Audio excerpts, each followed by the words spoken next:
One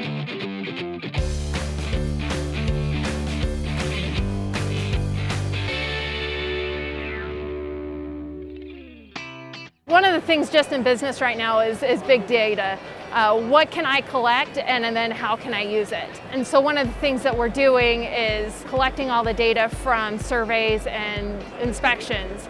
Then we're able to essentially give that back to the customer. One of the biggest trends right now is that people are asking for real-time information. Aside from calculating the needed hours, we are working on a cloud development where we will make sure that whenever a cleaner goes into a room, we will notify the cloud that this room has been cleaned at this point in time. We're seeing a lot of our clients had a lot of the big data, like they had the building information, and with those new buildings and renovated buildings, they are walking into not understanding how to take care of those facilities or how many people and resources it would take to clean that. What we're seeing more and more is that the data is intrinsic in everything that we're doing.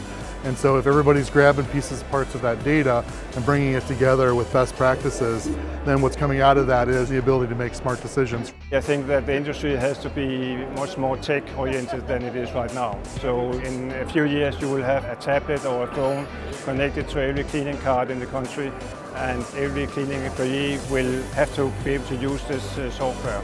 It's all about being proactive and finding problems before they happen. And data is just one way that we can do that.